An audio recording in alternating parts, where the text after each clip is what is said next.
A segunda parte do resumão para a Prefeitura de Mauá. Essa é a parte dos autores específicos da bibliografia do edital de Mauá, para a professora Ipep, tá? Vamos lá. Bom, o próximo livro, Ensinar a Ler, Ensinar a Compreender, é um livro da Teresa Colomer e a Ana Campos, ok? Vamos lá. A língua compreende o código oral e o escrito, e a língua escrita permite materializar a fala oral e objeto de análise. Por isso, a aprendizagem da língua escrita deve se dar pelo domínio progressivo através da função social da escrita. Não basta saber só o código gráfico.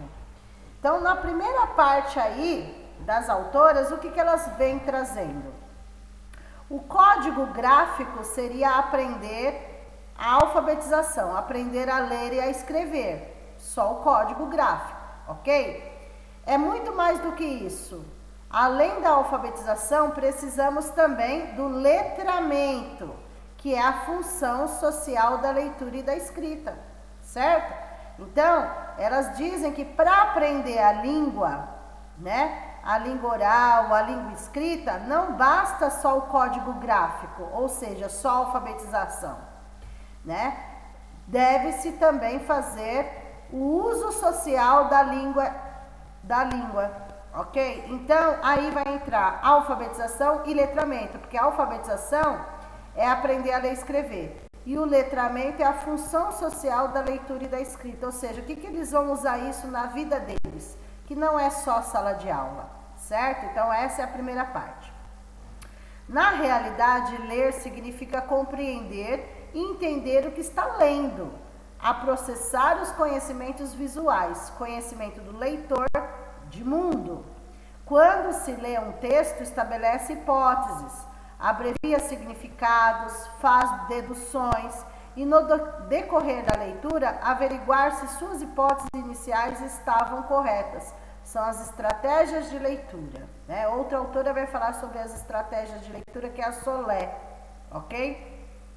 Então, vejam, aqui nessa segunda parte, diz que depois que aprendeu a ler e a escrever, foi alfabetizado, tudo certinho, não basta só isso também.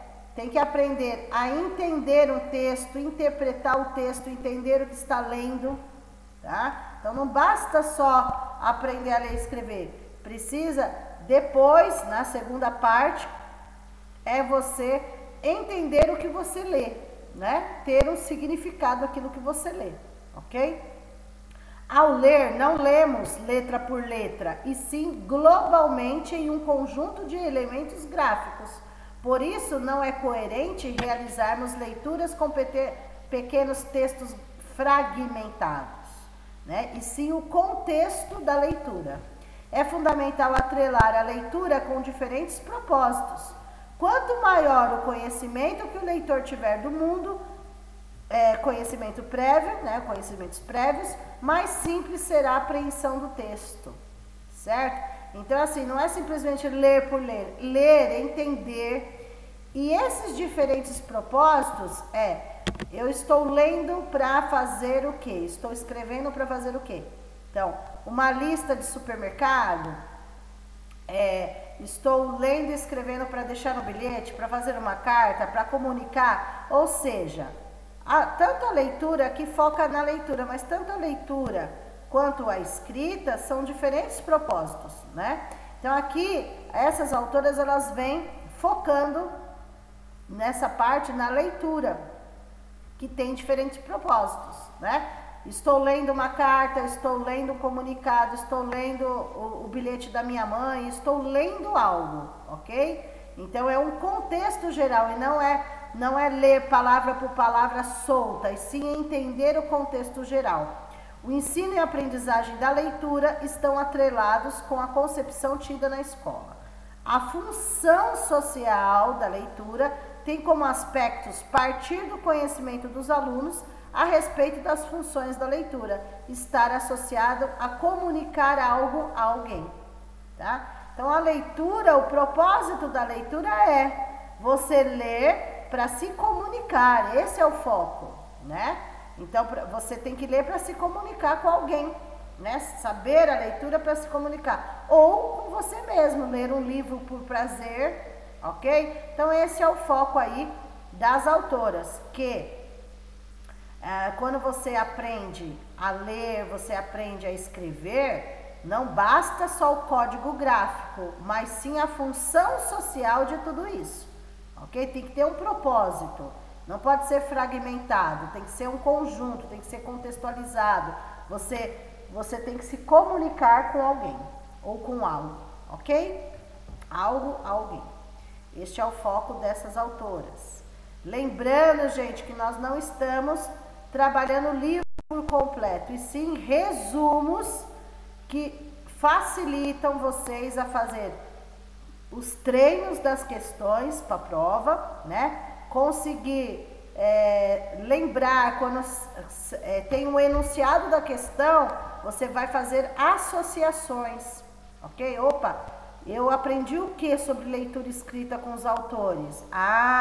Eu aprendi que a leitura escrita não é simplesmente escrita, não é apenas um código gráfico, tem a função social da escrita, então é palavra-chave, ok? Tem que ler para se comunicar com o mundo, ok? Levantar hipóteses, ok? Esse é o sentido para conseguir. Porém, o resumo é para ajudar vocês que vão prestar esse concurso de Mauá. Mas a sugestão seria vocês fazerem treinos de questões, tá? Porque só a teoria aqui, apesar de eu estar explicando desta forma para ajudar vocês, aqui é teoria. Vocês precisam pegar essa teoria desses resumos e praticar. Praticar em questões de treinos da prova. Então, se vocês não forem, vocês não se inscreveram para fazer esses treinos das questões da prova, não tem problema, né? Quem não conseguiu fazer a inscrição para os treinos que vão acontecer, não tem problema. Vai ter treino para autores, treino para legislação. Então, vocês peguem aí provas anteriores de Mauá, peguem questões de concurso e vão treinando, porque passar no concurso é treino de questões, ok? Vamos lá, continuando. Próximas autoras aí é a Gobi com a Panizza, ok? Infância e suas linguagens. Esse é o livro das autoras, ok? A criança é vista como sujeito social, cultural, histórico, né? Aí daria uma boa redação aí, né? Para a Prefeitura de São Paulo, gente, inclusive, caíram os temas das redações nos últimos concursos. E um dos temas foi concepção de infância, concepção de criança, tá? E muita gente se deu bem, porque colocou criança é um sujeito social, cultural, histórico, né? Já começou a redação assim, se deram muito bem. Tomara que Mauá não, no caso, né? Vai ter Prefeitura de São Paulo novamente, tomara que caia também os temas. Enfim, no caso de vocês é Mauá, ok? Detentora de direitos, não apenas receptora passiva de processo de ensino-aprendizagem, ou seja, as autoras já pedem crianças educandos ativos e não passivos, porque eles vão construir o próprio conhecimento através da mediação do professor, tá bom? Então, tudo palavra-chave aí, criança, sujeito social, histórico, cultural, elas têm direitos, elas não são passivas e sim ativas, ok? Por meio de uma abordagem multidisciplinar. O que significa? Multidisciplinar, várias disciplinas. Não é algo fragmentado, separado, é um conjunto. Ao longo das sessões são debatidas as diversas maneiras de expressão da linguagem por parte da criança. Lembrando que as crianças têm múltiplas linguagens, múltiplas formas de se comunicar. Nesse sentido, a leitura, a imaginação, a ludicidade, o corpo, a dança, a arte, o desenho são apresentados como formas de expressão e linguagens. Então a criança se comunica através da sua imaginação, através de uma leitura, através de uma escrita, através do lúdico, de uma brincadeira. Ela se comunica através do corpo, ela se comunica através de uma dança, de uma arte, de um desenho, enfim, elas têm várias, múltiplas linguagens que nós chamamos.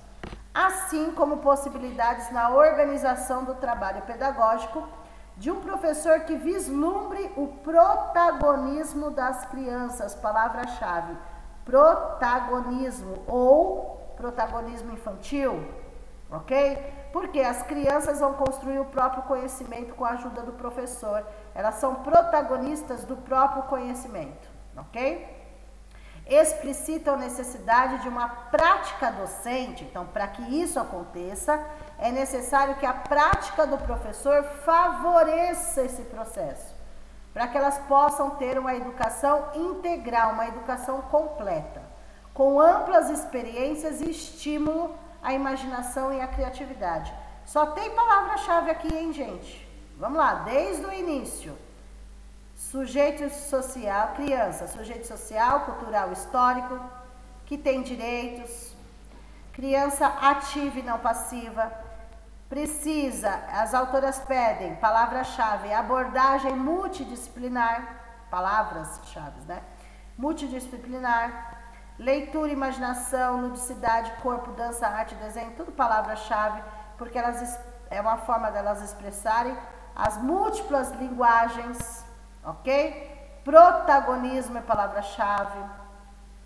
Uma prática docente que favoreça o quê? Palavra-chave. Educação integral, educação global completa. Experiências, palavra-chave. Imaginação, criatividade, ok? Partindo dos pressupostos da pedagogia de vários autores de renome da educação infantil. Ou seja, as autoras chegaram a essa conclusão pesquisando vários autores, né? Vários autores renomes considerados, né? A considerar a importância do quê? Da brincadeira. Tudo isso leva a quê?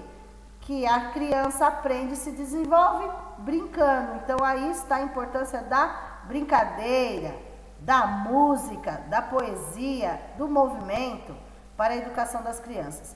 As autoras estabelecem um diálogo entre as ideias de experiência como importante atividade intelectual.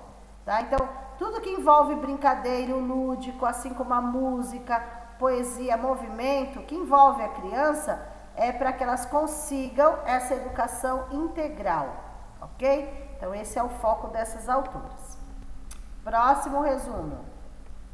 Didática da matemática. Deixa eu explicar. Este é o livro Didática da Matemática, Reflexões Psicopedagógicas, tá?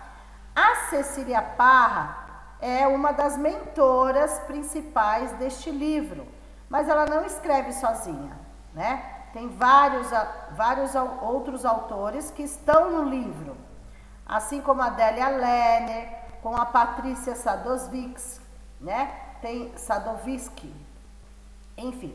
Mas na bibliografia do concurso de vocês, o que eles estão pedindo é um conteúdo que tem no livro, um capítulo que tem no livro que fala sobre sistema de numeração, um problema didático, didática da matemática. Então está esse conteúdo, sistema de numeração, problema didático, está dentro desse livro Didática da Matemática, tá? Só para vocês entenderem que a Parra é a mentora principal, porém esse capítulo é falado pela Adélia Lerner e pela Patrícia Sadowski sobre a matemática. Vamos lá. Então aí as autoras levantaram alguns problemas que acontecem no dia a dia, na realidade em sala de aula, que acabam atrapalhando o desenvolvimento, né? Porque já foi considerado difícil para eles. Se não tiver uma associação, se não tiver algo dinâmico para eles, se os professores não aceitarem as hipóteses levantadas, porque tem várias formas deles chegarem a um resultado, enfim. A relação entre os agrupamentos e a escrita, entre os grupamentos e a escrita numérica, tem sido um problema para as crianças nas experiências escolares. o que tem levado pesquisadores e educadores a realizar esforços com experimentos de recursos didáticos diversos. Então, recursos didáticos diversos, palavra-chave. Por quê? Para verificar até que ponto vem essa dificuldade que as crianças têm na escola. Para tornar real a noção de agrupamentos numéricos, aqui eu sabia que tinha uma palavrinha faltando alguma coisa, é agrupamentos também. Opa, o que aconteceu? Só um minutinho, gente. Deixa eu voltar aqui, tá voltando. Ah, tá voltando. Só um minutinho e já volto aí para vocês. Aqui, ó. A palavra é agrupamentos, tá? Tem faltando um azinho aqui, ó. Deixa eu ver se eu consigo colocar aqui. Não tá indo? Acho que não tá indo. Bom, de qualquer forma, aqui é agrupamentos, não grupamentos. Agrupamentos, ok? Vamos. Continuando aí. Vou colocar na tela maior para vocês aí. Só um minutinho, tá voltando.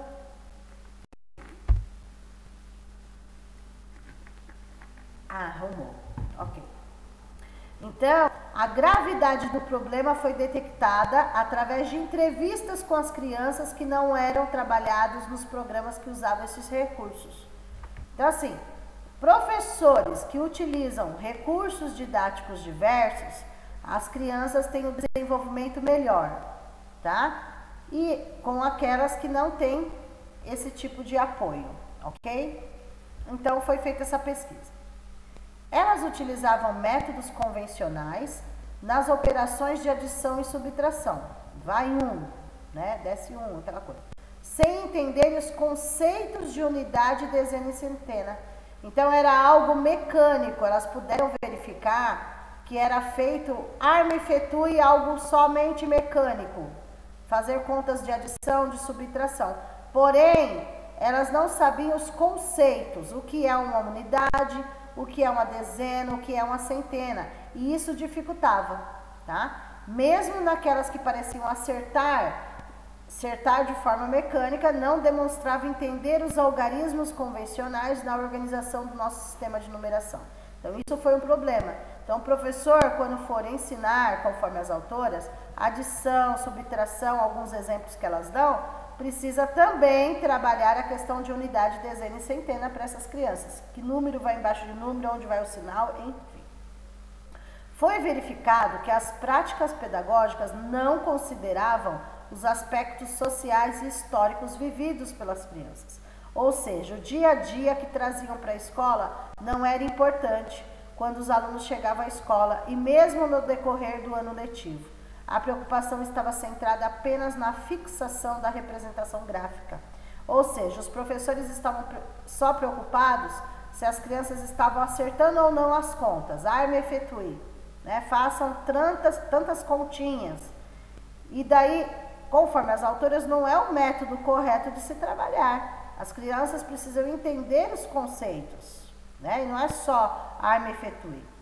Assim, refletir sobre o sistema de numeração e sobre as operações aritméticas levam as crianças a formularem leis para acharem procedimentos mais econômicos. Ou seja, aceitar as hipóteses levantadas pelas crianças, a forma como elas fazem, né? Leva a indagações das razões das regularidades de forma significativa. Então, trabalhar os conceitos primeiro, deixar as crianças levantar as hipóteses para chegar no resultado, deixá-las refletir sobre a situação, problema que você passou, leva a uma aprendizagem significativa, é isso que elas falam, tá bom? Busca respostas para organizar o sistema para novas descobertas de numeração. Opa! Desculpa, gente. Deixa eu voltar aqui. Passou para o outro, nem tinha terminado e passou a tela. Deixa eu ver o que aconteceu. Pronto. Então, oh, meu Deus. Este é o foco aí dessas autoras sobre matemática. É da Parra, porém... Tá indo e voltando. É da Parra. Pronto. É da Parra, porém é a Délia Lenner e a Patrícia Sadowski que fala da parte do capítulo que eles estão pedindo na prova. Tá? Opa. Vamos lá. Espera um pouquinho, deixa eu voltar aqui que disparou tudo aqui. Meu Deus. Pronto. Vamos lá. Só um minutinho, gente.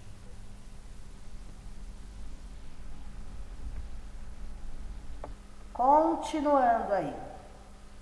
Então, é sobre essa parte da matemática, que cai, que pedem na bibliografia do concurso de vocês, ok? Vamos voltar aí na tela maior. Fica melhor para vocês, né? A tela maior.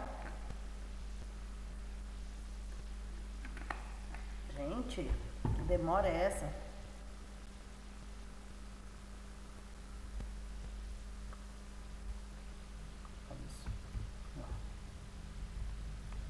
Pronto? Acho que o computador tá cansado também. Vamos lá, agora sim. Próximo autor, Brincar para Todos, tá? Ela é conhecida em concurso público, né? É a Mara, deixa eu ver se eu consigo soletrar direitinho. Ciaulis, tá certo. Vamos lá. O livro Brincar para Todos nasceu em 2005 e foi criado pela Mara Ciaulis, isso. Ela é presidente da Lara Mara. A Lara Mara é uma associação, gente, famosa, né, muito famosa, que atende crianças com deficiência visual. Então, o foco deles é a deficiência visual. Então, a Mara, ela é presidente e escreveu esse livro para incentivar, né? Ela é presidente dessa associação que trabalha com crianças com a deficiência visual.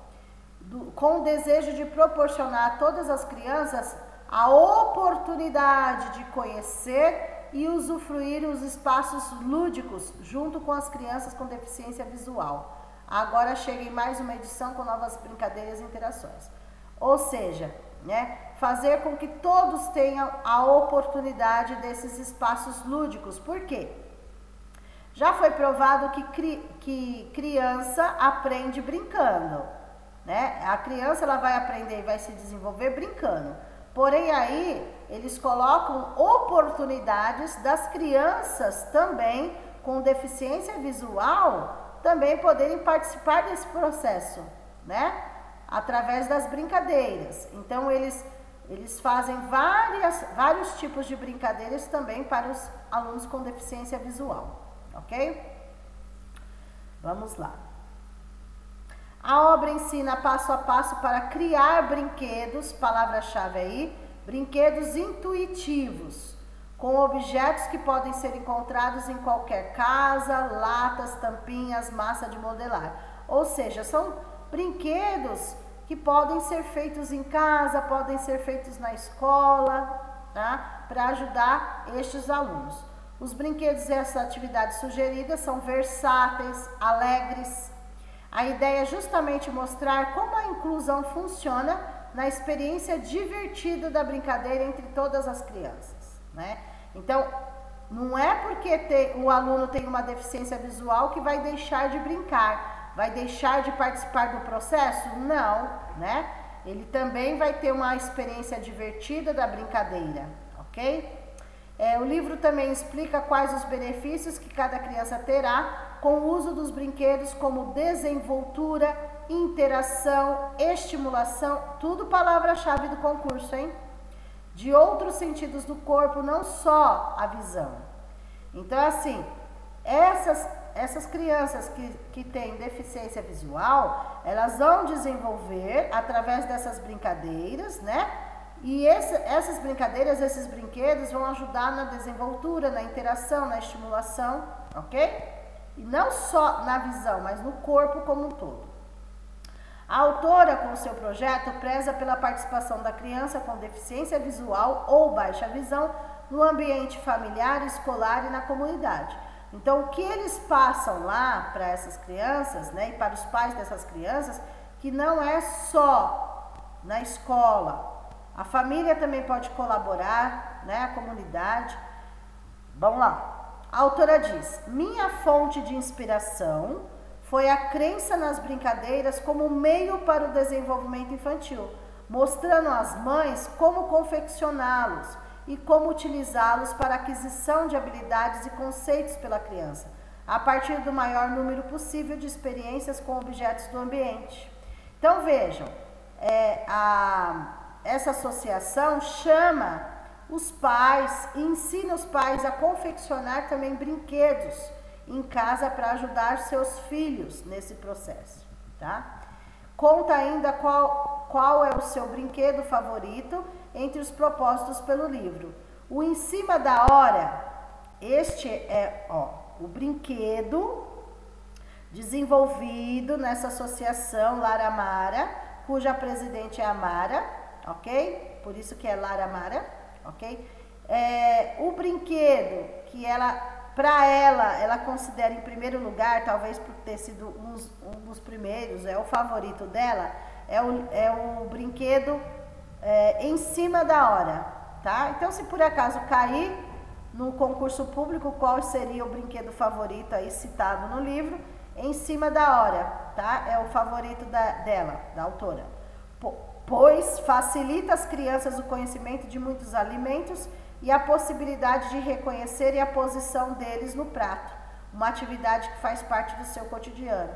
Então, ela escolhe o Em Cima da Hora e diz o porquê deste brinquedo que ela considera, porque isso daí vai levar para a vida deles, né? É algo para a atividade do dia a dia, tá bom? Facilita às crianças o conhecimento de muitos alimentos, porque elas têm a deficiência visual, elas não enxergam, então vai ajudar, e a possibilidade de reconhecerem a posição deles no prato, tá? Uma atividade que faz parte do seu cotidiano. Então é algo que elas trabalham com a vivência, com a experiência na prática ali com essas crianças, e elas conseguem se desenvolver muito melhor, ok? Vamos lá. Próximo autor é a Jussara Hoffmann, autora, Avaliação e Educação Infantil, um olhar sensível e reflexivo sobre a criança. Então, a Jussara Hoffmann vem trazendo o quê? A importância da avaliação, tá? Como a criança do infantil é avaliada? Através da observação e registro, acompanhamento e registro. Então, a ação mediadora do educador, já começa com uma palavra-chave, ação mediadora, resulta igualmente num trabalho pedagógico que valoriza as experiências de vida de cada criança, suas vivências culturais, raciais, religiosas, como elementos constitutivos do espaço institucional, ao mesmo tempo em que percebe a criança sofrendo as influências desse meio e constituindo-se como sujeito a partir dessa interação, né? Então, ação mediadora, experiências, elementos constitutivos, interação, tudo palavra-chave. O cotidiano é planejado pelo professor a partir do conhecimento que ele adquire sobre suas crianças, articulado a sua proposta. Então, o professor, para planejar, ele precisa conhecer a realidade da sua sala de aula. Vejam outras palavras-chave. Como que tem que ser esse ambiente, essa sala, né? O ambiente acolhedor, porque será compreendida e acompanhada pelo adulto, ok? Precisa ser um ambiente desafiador, é outra palavra-chave, planejado e organizado pelo professor.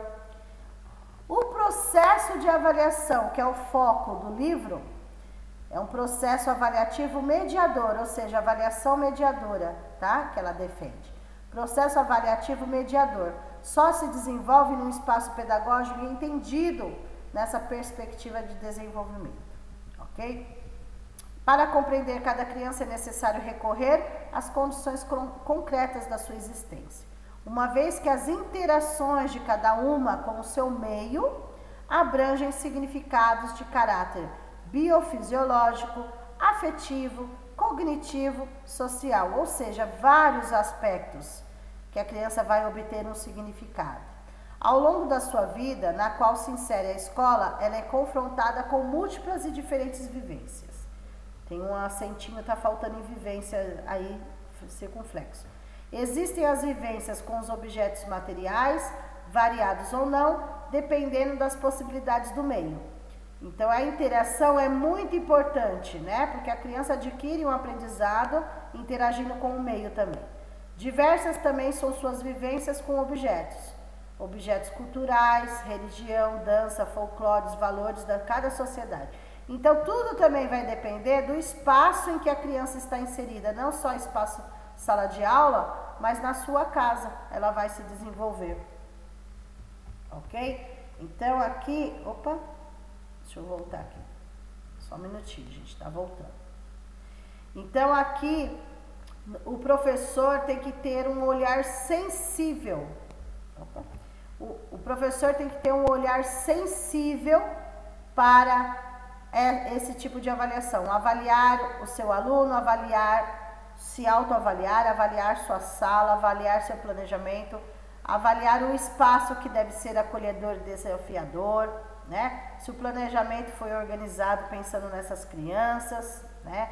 Avaliar a interação dessas crianças e lembrando que a avaliação em geral deve ser um processo mediador, um acompanhamento e registro, enfim, tá? Este é o foco da Hoffman neste livro. Próximo é a Anna Teberoski, que escreve junto com a Teresa Colomer, Aprender a Ler e a Escrever, uma proposta construtivista. Elas vão defender o construtivismo aí. Então vejam, Anna Teberoski acredita que as formas tradicionais de trabalho pedagógico podem ser renovadas pelo papel do professor e de seus conhecimentos sobre as concepções que a criança vai construindo a respeito da escrita, antes mesmo de saber ler e escrever, pelos conhecimentos do professor sobre as concepções que a criança constrói enquanto aprende a ler e escrever e pelos conhecimentos que vão além da alfabetização. Vejam, então aí no primeiro momento elas já estão falando sobre alfabetização, aprender a ler e escrever, que é necessário ter aí uma função social também, que é o letramento, ok? E vai além, a alfabetização vai além de tudo isso, ok? Tudo vai depender aí do papel que o professor desempenha, tá? Então precisa ser renovado esse papel, não é só alfabetização, vai além, né? Neste livro, tá errado aqui, a digitação é neste livro, escrito com a colaboração da Teresa Colomer, Anna Teberoski apresenta a história de como as crianças pequenas aprendem a ler e escrever. Então, assim, essas crianças precisam ser alfabetizadas, mas o letramento vai estar junto, ok? Muitas delas vão já trazer esse letramento. Uma história que os pais, professores, o cenário constituído por ambientes ricos em experiências com a leitura escrita assumem papel fundamental. Então, a importância de alfabetizar essas crianças, de letrar essas crianças, elas precisam, palavra-chave, de ambientes ricos em experiências. Então, que elas entendam a função social, elas estão aprendendo não é só para a sala de aula, é para a vida delas. Então, a importância dessa alfabetização nesse momento e o papel do professor, que é fundamental em todo esse processo, ok? Então, elas são... quando elas falam que tem que renovar esse papel, é uma forma construtivista de se falar, né? Então, que essas formas tradicionais de alfabetizar, elas podem melhorar, tá? Elas podem melhorar, renovar. As crianças têm que contextualizar, fazer associações para poder ter uma aprendizagem significativa. Então, esse é o foco dessas autoras referente à alfabetização, ok? Aí aqui, elas colocam, ó, depois se vocês quiserem, ler na íntegra, deixa eu voltar aí. Se vocês quiserem ler na íntegra, né, vocês podem ler na íntegra. Deixa eu voltar aqui. O computador já não está mais aguentando essa hora. Vamos lá. Então, elas dividem aí o livro delas em 5 partes, tá? A Anna Teberoski com a Column. Elas dividem em 5 capítulos. O capítulo 1, sobre as primeiras experiências das crianças com a linguagem escrita, tá? Que elas falam sobre alfabetização como prática cultural, analisada numa perspectiva das interações entre o adulto e a criança, as aprendizagens que as crianças constroem antes e durante a escolarização, ou seja, elas já vêm letradas, são influenciadas pelas condições do ambiente familiar e escolar, desenvolvem melhor se o ambiente, palavra-chave, ambiente alfabetizador, for rico em materiais escritos e em interações, palavra-chave, e práticas de leitura escrita, em que os adultos reconhecem e permitem significado às intenções de escrita e às respostas das crianças ainda pequenas. A prática de ler histórias em voz alta, de modo especial, é um meio importante para as crianças aprenderem, né? Então, precisa colocar aí histórias para as crianças. Assinalem que em ambientes informatizados, a participação da criança nas práticas junto ao computador cria um novo tipo de leitura e uma nova escrita, que se distancia em alguns aspectos das mesmas atividades realizadas em suportes de papel. Então, elas são sim a favor de ambientes informatizados quando as crianças estão sendo alfabetizadas, porque queira ou não, ajuda de certa forma, né? As crianças usando o teclado do computador, por exemplo, vai ajudar de alguma forma, ok? Fora outros softwares, né, educativos que tem para alfabetizar que ajudam. No capítulo 2, ao tratar da construção do conhecimento sobre a escrita, elas retomam resultados do primeiro trabalho de investigação que foi desenvolvido com a Emília Ferreiro. Então, tem outro livro que a Anna Teberoski participa com a Emília Ferreiro dessa parte de construção de conhecimento da escrita, né? Bem como dados dos trabalhos posteriores e investigações de outros autores. Elas acrescentam reflexões sobre as consequências pedagógicas derivadas do processo de construção de conhecimentos conceituais e de conhecimentos procedimentais pela criança, né? Lembra lá? É conceitual, procedimental, atitudinal, então elas retomam essas ideias também. No capítulo 3, o modelo de ensino da linguagem da alfabetização é apresentado. A autora procura responder uma questão que tanta perplexidade e inquietação traz aos professores. Em que consiste exatamente a perspectiva construtivista? Aí eu paro tudo que eu estou fazendo, só trabalho com... Não, você vai elencar com o seu modo tradicional. Porém, o que é essa perspectiva construtivista? É o dinâmico, é a parte dinâmica. Você trazer os alunos para a realidade, contextualizar, trazer aulas dinâmicas, aulas que despertem o interesse deles, materiais concretos, né? Então, tudo isso vai ajudar o aluno na alfabetização. No capítulo 4, sobre o ambiente natural e social e o papel do professor na sala de aula, são apresentadas condições ambientais e sociais para o desenvolvimento da leitura e da escrita, assim como atividades de aprendizagem, em particular a atividade de escrever e reescrever.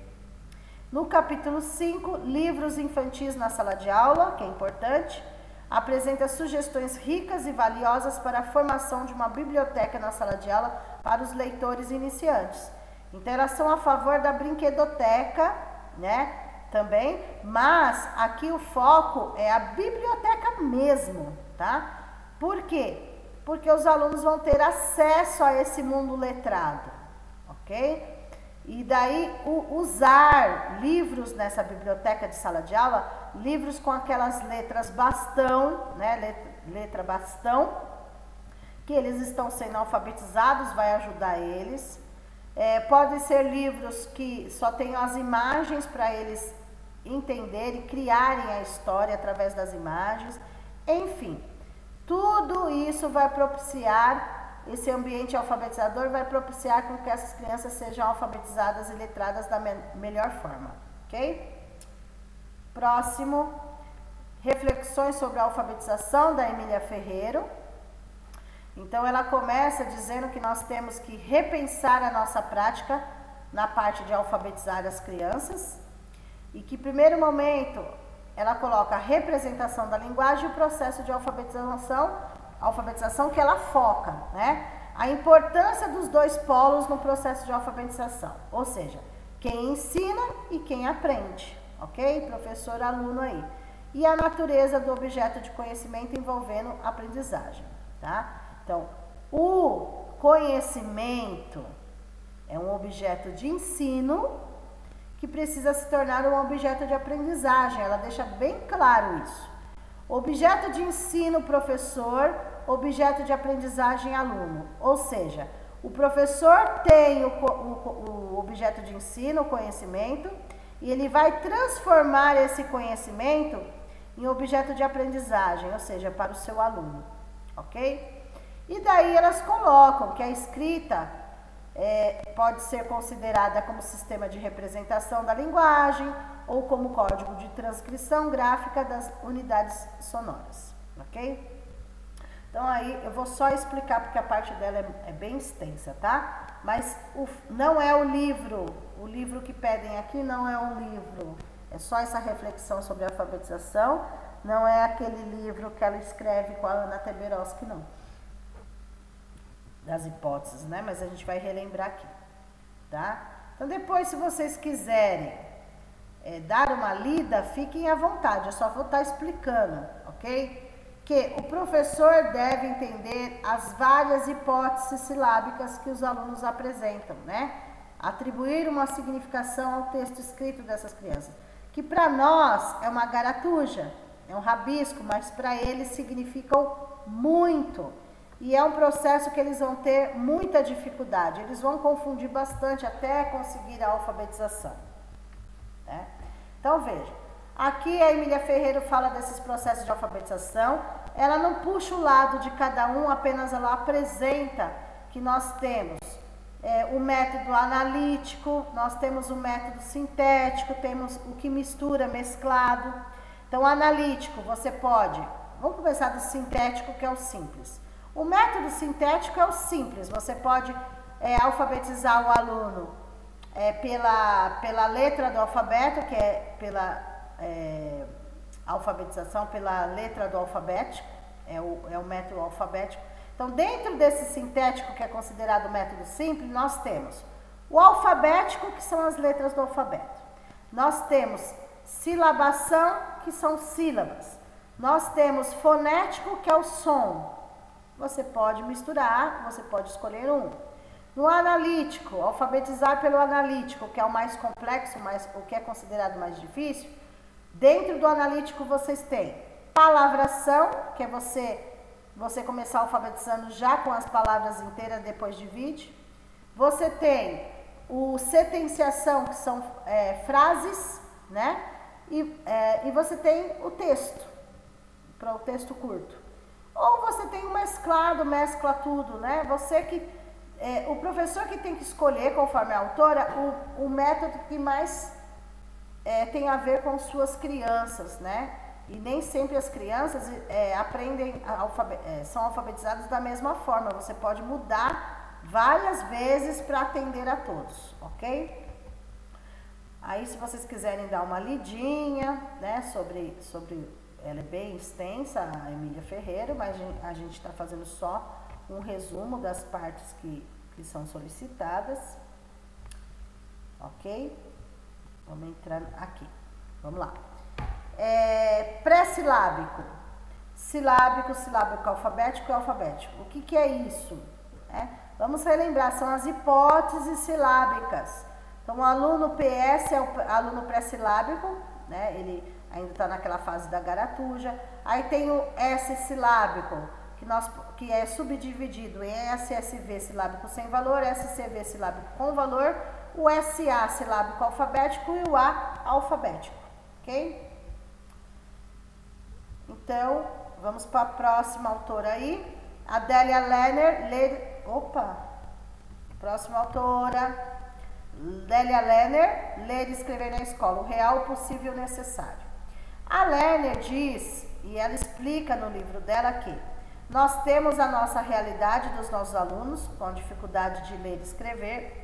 É possível mudar essa realidade e é necessário para a vida deles.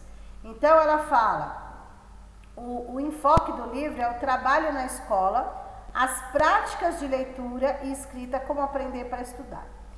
As práticas de leitura e escrita têm o intuito de, o foco, formar os alunos praticantes da leitura e escrita, uma cultura leitora e escrita, ou seja, fazer com que esses alunos sejam leitores e escritores, tá? Então, aqui a Lerner também coloca, a leitura é um objeto de ensino e precisa que se transforme também no objeto de aprendizagem.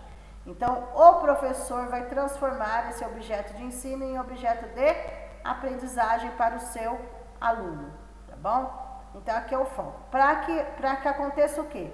Para que tenha uma aprendizagem significativa, ok? Nós temos que formar leitores, alunos leitores, escritores que gostem de ler. Para isso, nós temos que usar a função social da leitura e da escrita, né? Trazer livros para que tenham a ver com a realidade da onde eles estão, né? Conforme eles estão sendo alfabetizados, ok? Para que se torne uma aprendizagem significativa. E aliar, palavra-chave, os propósitos didáticos e os comunicativos, tá? Então, ler e escrever vai fazer com que eles tenham vários propósitos e eles se comuniquem, ok? Então, elas falam que é complicado alfabetizar e não é só alfabetizar. Depois disso, eles têm que entender, interpretar texto, produzir textos, lá. Então, para isso, é uma gama de coisas que vai precisar dessa articulação do professor, tá bom? Então, é esse o foco da Adélia Lerner, sobre leitura e escrita. Real, como estão nossos alunos, é possível mudar essa realidade, fazendo com que eles se tornem alunos, né? Praticantes da leitura e da escrita e saibam a função social disso e é necessário para a vida deles, ok? Próxima autora é a Thelma Reis, o diálogo entre ensino e aprendizagem, tá? Opa, só faltam essas duas, tá? O diálogo entre ensino e aprendizagem. Então, a Thelma, ela nos traz o quê? Apontamentos sobre diversas habilidades que um professor profissional precisa ter e desenvolver para alcançar a eficácia da sua prática. Então, o profissional, ele precisa, né, ter eficácia na sua prática, tá? Por isso que o nome do livro é o diálogo entre o ensino e a aprendizagem.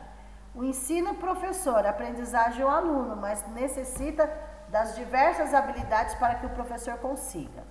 E daí ela vai defender uma concepção construtivista e a importância de valorizar as informações que os alunos já têm sobre os conteúdos estudados na escola. Então, valorizar os conhecimentos prévios, a bagagem que os alunos trazem, para depois tratar de forma mais adequada, ok?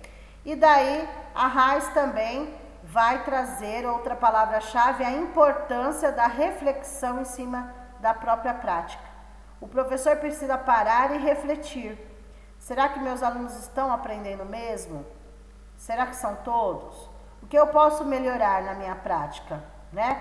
Que metodologia que eu posso usar, que recursos eu posso usar? Ou seja, reflexão sobre a prática é palavra-chave do concurso, não só desta autora, mas do concurso todo, tá? Aqui tem várias palavras-chave para vocês: eficácia, diversas habilidades, concepções construtivistas, a valorização dos conhecimentos prévios, a importância da reflexão e a Thelma também coloca a importância, grifem aí, registros e relatos. Então, o professor precisa registrar tudo e fazer com que o seu aluno siga neste caminho também, né?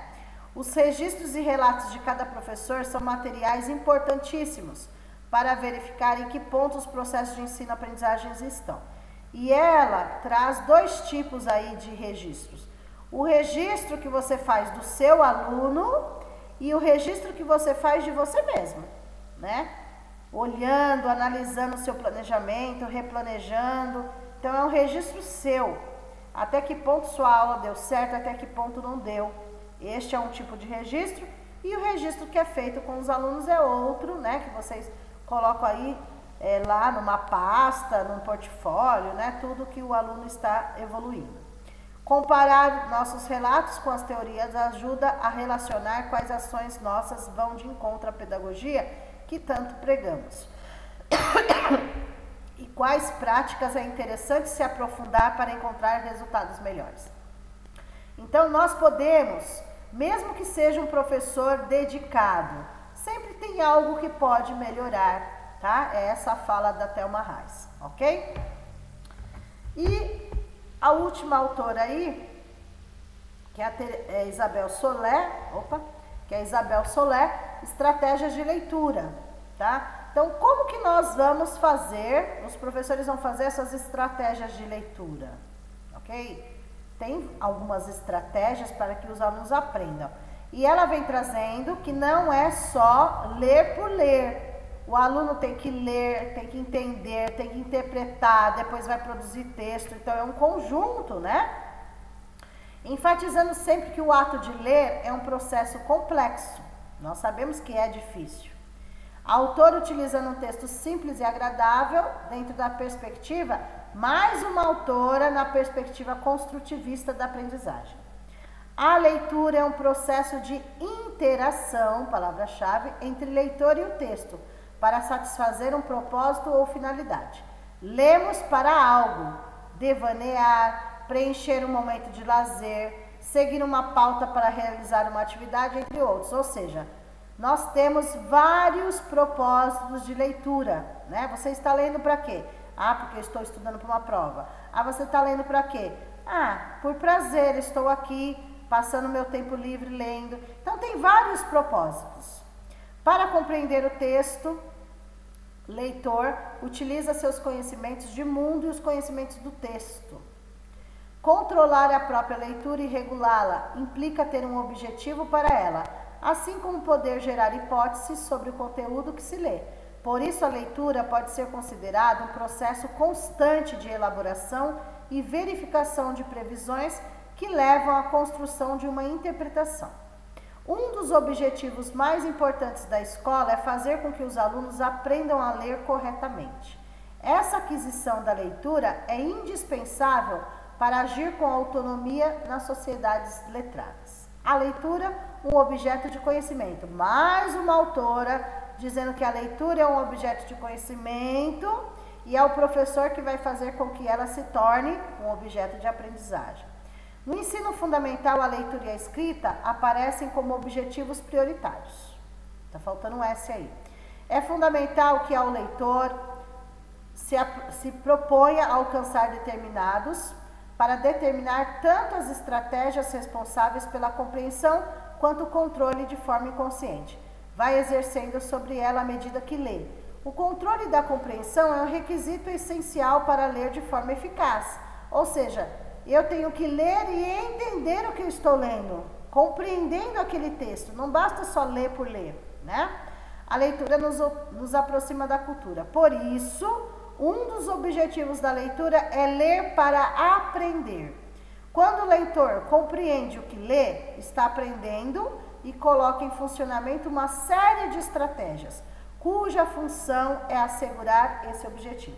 Isso nos remete a mais um objetivo fundamental da escola: ensinar a usar a leitura como instrumento de aprendizagem. Ok? Então aí a Soler nos traz o quê? Essas estratégias de leitura, que não é ler só por ler.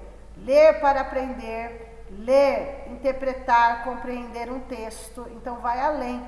Ler para se comunicar, ok? Enfim, a importância desse processo. E deve ensinar o aluno de uma forma construtivista da aprendizagem. E aí, nós finalizamos mais esses 10 autores que fazem parte do resumão de Mauá. São 24 autores ao todo. Essa é a segunda parte, que é dos conhecimentos específicos, autores da parte específica, ok? Os próximos vídeos, em breve, que vocês receberão, serão do resumo de leis, tá? Alguns da legislação federal, não serão todos, por conta que aqui, tanto na plataforma Conectados, ou no canal lá do YouTube, tem vários vídeos já gravados, ok? Com conteúdos de concurso público da Bibliografia de Mauá, mas eu vou selecionar e enviar também.